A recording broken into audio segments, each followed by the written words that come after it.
Like Implied Author, this one is a tool from Narratology. I've done a video on Implied Author if you want to see an introduction to this idea. But this is Implied Reader. Implied reader is the reader a text creates, or the reader that a text seems to expect to read it. That's inherently different from the actual reader. The actual reader can't ever be known because having written something, it goes out into the world, anybody can look at it. But the implied reader is created by the text. The text decides who it's expecting to read it.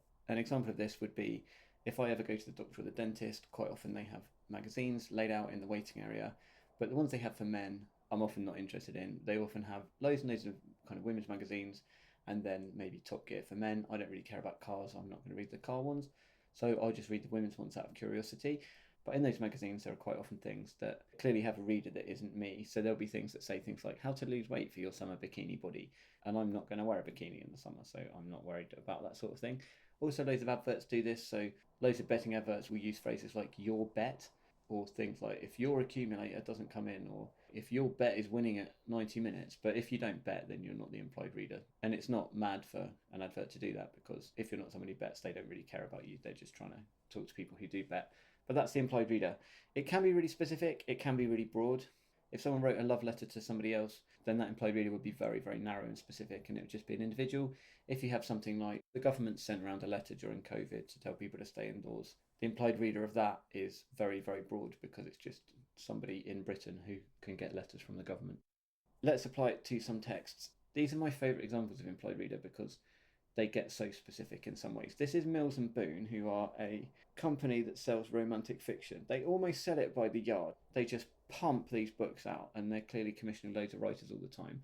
And they've got loads of series. If you look at the, I don't know if I'm recommending you go to their website, but if you want to go to their website and click on books, you'll see there's loads of different series. So this one on the left, medical series, you can see they've got a whole specific section just to do with doctors, basically for women fancying doctors.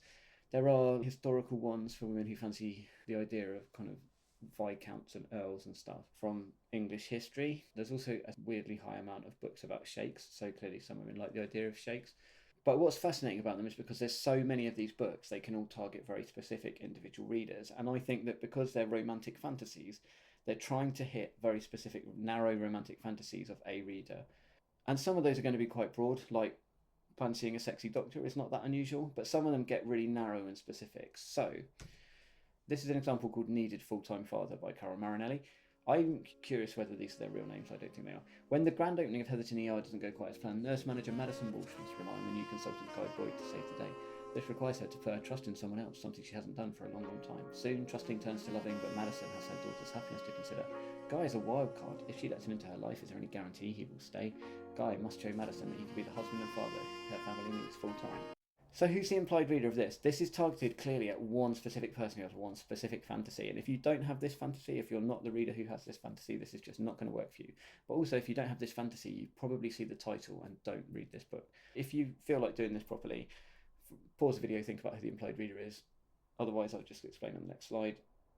I think the implied reader is a single mother who wants a husband who will be a good dad. So that title, Needed Full-Time Father. Well, if you're in the situation where you have a child or children and you want a father to look after them and you're a single mum, then this is a fantasy that might work for you. Like, that implied reader is narrow and specific. And because of that, this book can deliver a fantasy that tickles their preferences. And when you've worked out that implied reader, loads of features follow from that. So you could use this as a big kind of overarching way of guiding your analysis of this text.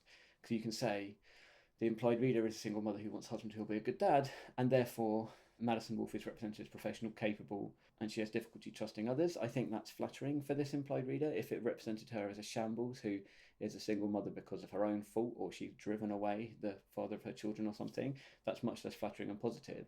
But for whatever situation a single mother who wants to read this is in, they won't feel insulted by this, I don't think. And then the fantasy that it offers, like the man that it offers in this, the husband and father her family needs full time. To describe him, that's clearly the thing that this reader fantasizes about.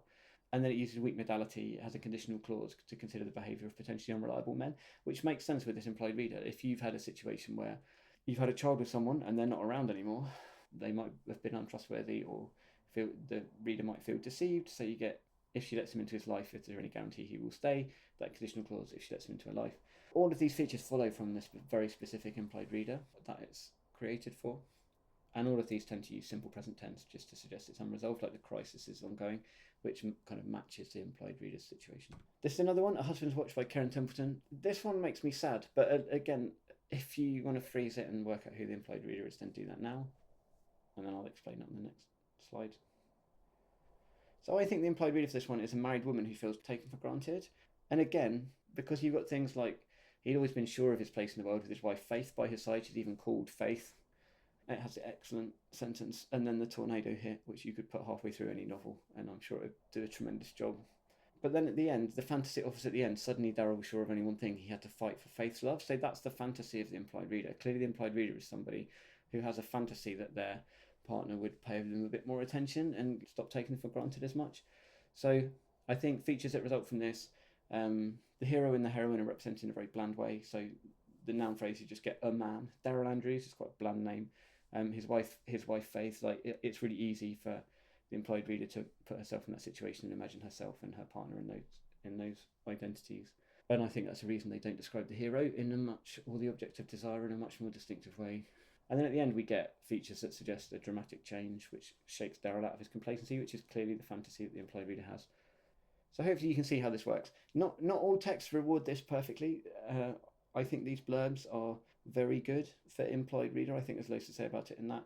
The more general a text is in terms of its implied reader, possibly the less there is to say. But you will get in paper 2 in the second year, there are texts that assume attitudes that a reader might not really have, but that the implied reader does have. It's another tool in the toolbox that you can use to get good marks when you get interesting texts.